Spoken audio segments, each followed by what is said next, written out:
Tonight here, so many families dream of the perfect getaway, but you're about to see what happens when that getaway takes a mysterious and deadly turn. A mother and son and a trip to a hotel in the mountains, but a quiet killer was waiting there and had struck in the same room just weeks before. Tonight, ABC's Matt Gutman unlocking the mystery of Room 225. 3,000 feet up in the brisk Blue Ridge mountain air, the busy little town of Boone, North Carolina, as in Daniel Boone. He camped here, and 200 years later, the tourists are still coming. It's a college town. It's one of those things that's like a small community. Just about everybody knows everyone. Where everybody's welcome at the Best Western Hotel. Cable TV, buffet breakfast, and indoor heated swimming pool. One of the few in town. And something they may not tell you at the front desk. A dark secret in room 225. Guests were dining. Tell me about the day that you decided to drive up to Boone. We were going to pick up our daughter from science camp that she was up there in. Jeannie Williams decided at the last minute to turn a day trip from the family farm in Rock Hill, South Carolina, into an overnight adventure for her homeschooled 11-year-old son, Jeffrey. He just liked hotels. He liked to travel, and that was a neat thing to do for some reason. He just enjoyed it. They checked into the Best Western in Boone on June 7, 2013, but not into room 225. Newspaper reporter Elizabeth Leland. And now, in one of those terrible, tragic ironies in this case, the room they were in reeked so much of cigarette smoke that they asked to be switched to another room. They were upgraded to room 225. Was it a nice room? It was a nice room. It was a big room, and it had a fireplace, and it had a kind of heart-shaped tub. Jeffrey wasn't quite sure about that. He thought that was quite interesting and never had seen that before. Was there anything unusual about the room? No, there was nothing. Jeffrey is in bed in his PJs. My last vision I have of him is just sitting on the edge of the bed and him holding the iPad and playing games. But something comes over Jeannie. I started feeling bad and just kind of a stomach ache kind of feel. I thought maybe something I had eaten. In the bathroom, it gets worse. 911 worse. But her phone is in the other room. And I'm thinking, I just got to get to my phone. And I remember on the floor reaching and trying to get to the door, to open the door. And I couldn't. And that's the last thing I remember. And I fell, I guess. The next morning, Brianne Williams waiting for her mother and brother. They never show. This is not typical of your mother. I remember sitting at the lunch table, and all of my friends were around me, and I said, something's wrong. She calls her dad. He calls the hotel. A clerk checks on room 225 and finds Jeannie and Jeffrey. They never left the room. We have two bodies, and I need some help desperately. Are they breathing? Are they awake? No, they're not. Please hurry. Next thing I remember is waking up in the hospital room. I couldn't talk. I guess that was from being in a coma. They got me a notepad and a pencil or pen because I wanted to know where Jeffrey was. Jeannie scribbles a B for Bit, her husband's pet name for their son. And then he said Bit. And that's when he told me that Jeffrey was with Jesus.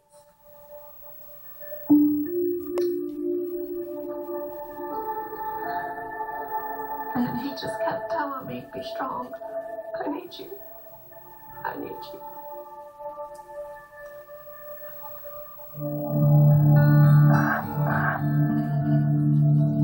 How did Jeffrey die? The first clue was in that 911 call from the Best Western. This happened to us last month, so please come help us. Hear that? Just happened to us last month. Then she says it again.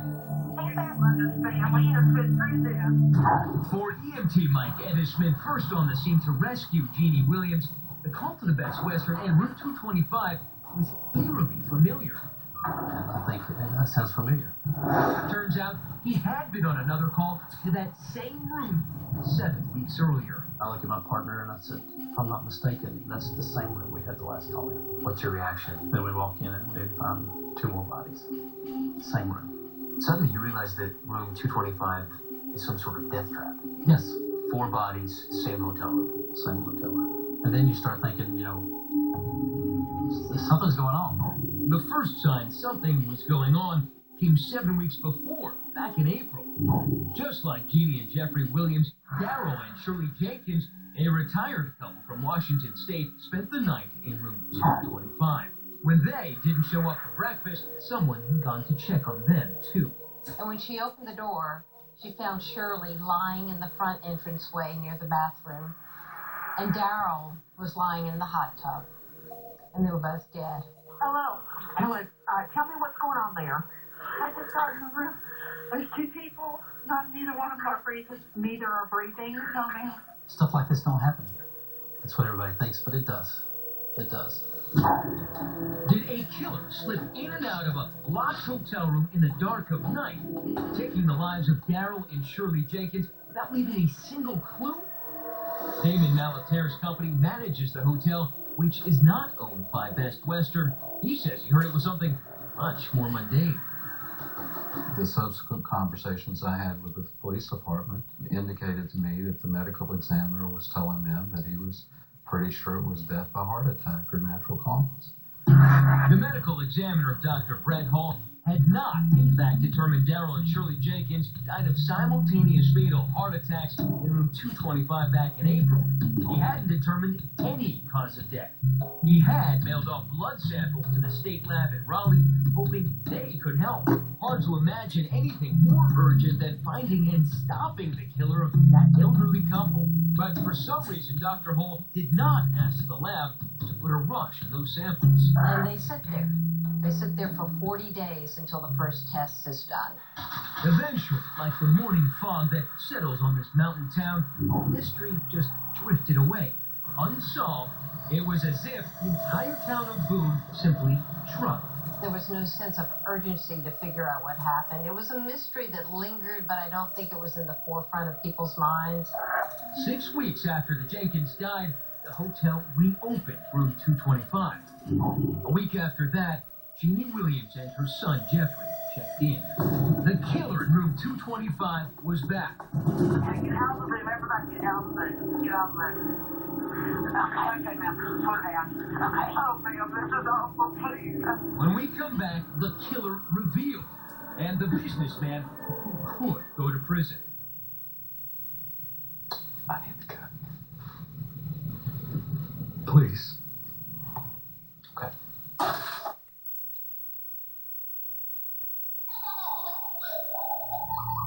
I'm coming home, I'm coming home. Tell the world I'm coming.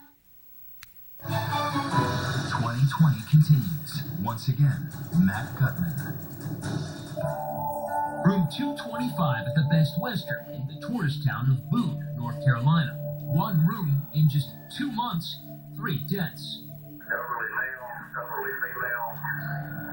Neither one is breathing. First, it was Daryl and Shirley Jenkins, found dead in room 225.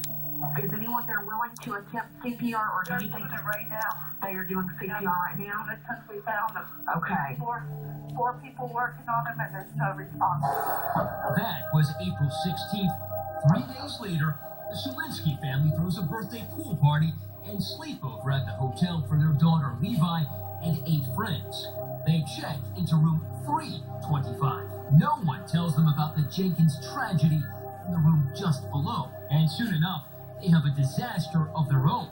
All girls were very sick, puking in bathtubs, sinks, toilets, while I'm calling their parents that they were falling off like flies. It was pretty scary. It was just supposed to be fun, and then it turns dangerous. Szulinski says she complains to the front desk.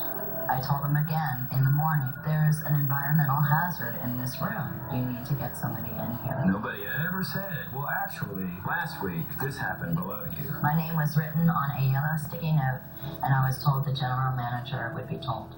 But Damon Malater, whose company managed the hotel, swears the clerk never told him.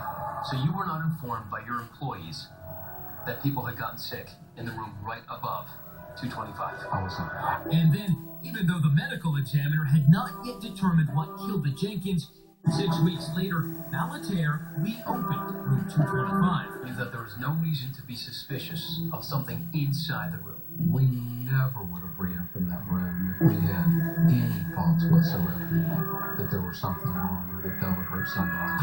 The death trap was ready for its next victims, Jeannie Williams and her 11-year-old son, Jeffrey. I think he was laying on the covers, just like he went to sleep. In his pajamas. Yes. Somehow, Jeannie survived. She's not talking, right? She's unconscious. She's unconscious, but she is alive. But this time, an alert 911 operator realizes the deadly danger is right there in room 225. Okay, I'm gonna need you to just go ahead and get out of that room. Okay, get out of the room. Everybody get out of the room. Get out of the room. First responders arrive. Their hazmat detectors go crazy. They follow a toxic trail downstairs, past the pool, and at last corner the killer. A faulty pool heater which generates carbon monoxide, an odorless, invisible, and deadly gas. The heater's exhaust pipe was supposed to conduct the carbon monoxide safely outside, but hidden under a drop ceiling right under room 225, state investigators find the pipe is busted, full of holes, propped up with a VHS cassette tape and a hotel ice bucket, spewing poison gas into the room above. Malater, the manager, says he knew nothing of these problems. Why wasn't the killer in room 225 stopped before Jeffrey Williams died? The police investigation and 2020 reporting shows he died of a tragedy of errors. Attorney Chad Petit says soon after the Jenkins were killed, the family warned the Best Western that they suspected carbon monoxide was to blame. That was before Jeffrey died. So they were warned before Jeffrey died that there could be a carbon monoxide problem. Absolutely. By the family of people who had just been killed in that same room, and they didn't do anything about it. Apparently, if they did, it wasn't enough.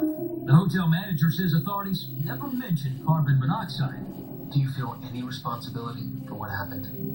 I don't believe that anybody in any way involved, whether it be the authorities or the contractors or my employees or myself, should go to bed tonight and not feel responsibility.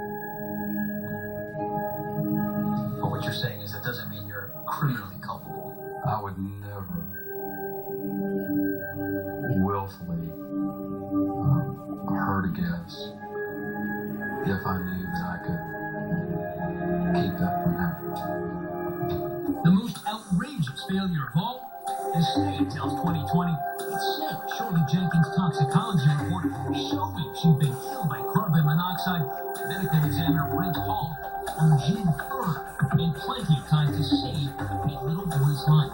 Jeffrey Williams would not check in for another 4 days, but not a peep from Dr. Brent Hall, not a single warning. Is it possible that had the medical examiner who had the report, the autopsy, saying that it was carbon monoxide poisoning that had killed the Jenkins in the same room in which Jeffrey Williams was staying, and he had delivered that report to the hotel or the police, Jeffrey might still be alive? I absolutely agree with that. We went to Dr. Hall's office where the receptionist was unreceptive. Hi there. Yes, ma'am. I'm Matt Gutman from ABC News. Hi. Okay, I'm not interested. Thanks. Hall has resigned as the medical examiner. This isn't the first time carbon monoxide has killed in a hotel. Dr. Lyndall Weaver has been warning about the danger for years. The reason a hotel is particularly dangerous is really because of the sheer number of people who could be there. Weaver studied carbon monoxide incidents in motels, hotels, and resorts. In one 5-year period, more than 750 people were poisoned. Like the group of 5 boys celebrating a birthday in a Miami hotel, all of them killed. It is exceedingly dangerous. If the levels are high enough, it can kill people in minutes. Unlike smoke detectors, there is no federal requirement for carbon monoxide detectors in hotel rooms. A handful of states, now including North Carolina, do require them in some areas of the hotel. Jeffrey Williams' family is starting a foundation to raise awareness. It's very simple.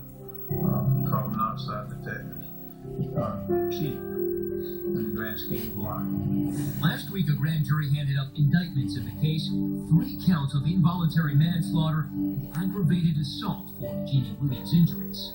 The DA's office decided to submit to the grand jury one name, and that name being Barry Damon Malatier. Malatier says his legal troubles don't compare to what the families of the victims have gone through. How often do you think about this? Every day. That boy, that elderly couple. Every day. I have got. Heartbreaking. All that sweet Blue Ridge mountain air right outside the window and inside room 225. People literally dying for a breath of fresh air. Amidst all that grief, the Williams can't seem to catch theirs. Jeannie Williams was reminded of what she lost at a recent wedding. When it came time for the mother and the groom dance, oh,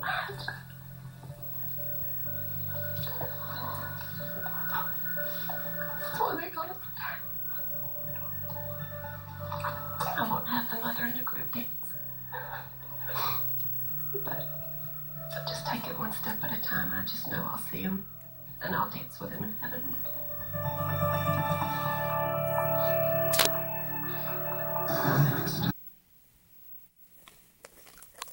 We've all been there before on a flight next to someone who, let's just say, isn't ideal. Snoring, loud headphones, taking up too much room. What happens when they fall asleep in your lap?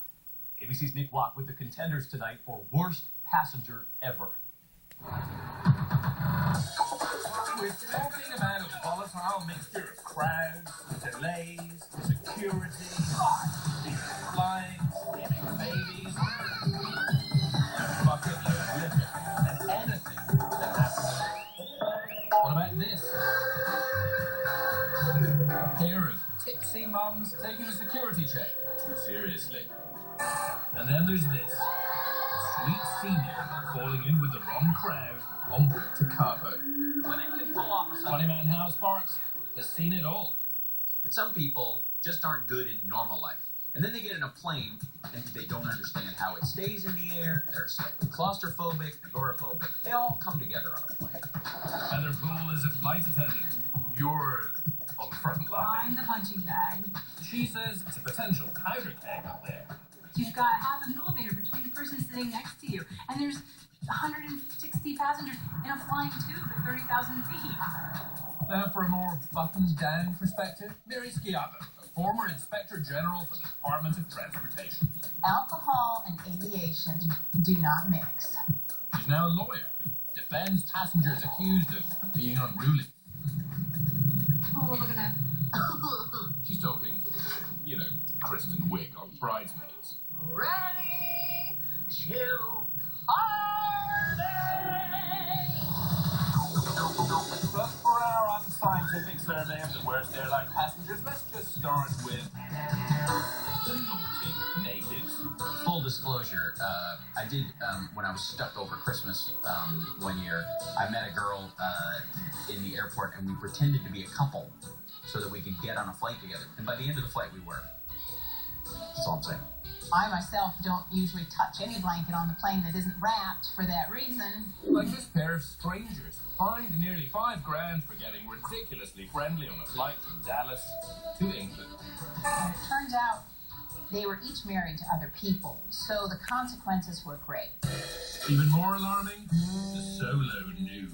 So imagine you're rolling the cart back, and you get to the last row, and there's a naked lady sitting in the row. But the great thing about her was she still had her seatbelt on. That's just unsanitary. Next, the biggest category, the belligerent boozers. Like our duct tape man who apparently drank a bottle of duty-free liquor on a flight from Iceland to JFK and started screaming, "The plane is gonna crash!" So he was taped to his seat. Just listen to the moaning. 50 Shades of Plane. Those are the passengers who duct taped him. Did you see that? In-flight intoxication is such a problem in Russia. Then, Russian lawmakers are thinking of banning people from carrying duty-free alcohol on board. Here's the catch, though. There is no law in Russia that would allow airlines to restrain, much less to punish, unruly customers.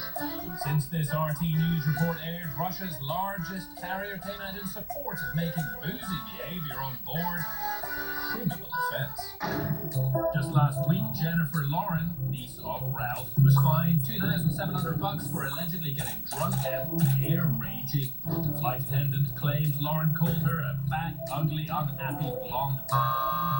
Lauren pled guilty, but later told the New York Post the allegations are all lies. She claims flight attendants threatened me. The law is very strict about alcohol up in the air. The airline is not allowed to board a passenger who appears to be inebriated.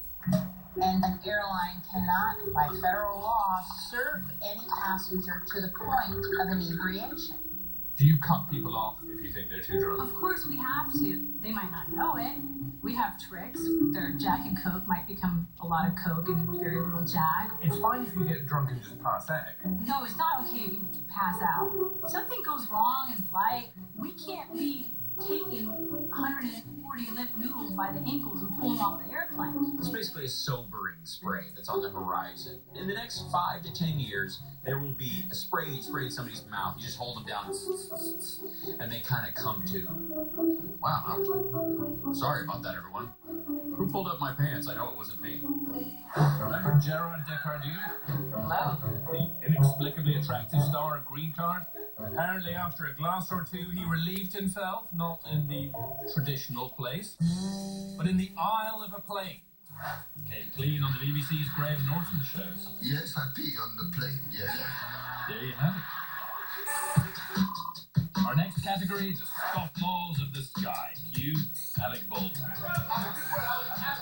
Kicked off a plane because he wouldn't stop playing Words with Friends on his phone, and he showed no remorse, appearing on SNL to basically totally not make an apology. I mean, what harm would it do to let him keep playing his game? Not any game, mind you, but a word game for smart people. But still, it's little kids, raucous rugrats who are by far the most unpopular class of traveler. Even known. I really never saw an air rage incident caused by a kid. And I've never seen a drunken disorderly kid. They're just loud. They need to drive or have a plane for just babies. You know, you want to scream? Go ahead, get the screaming plane. Glozell is a comedian, an internet star, and frequently furious live. Get on a plane with kids and everybody like, oh, we understand, but I know. Next time I take my kids home to Scotland, maybe I should take a boat. Our thanks to Nick tonight. Have you survived a nightmare seatmate, a passenger who you will never forget? Tweet me. Use the hashtag ABC2020. We'll be right back. Breaking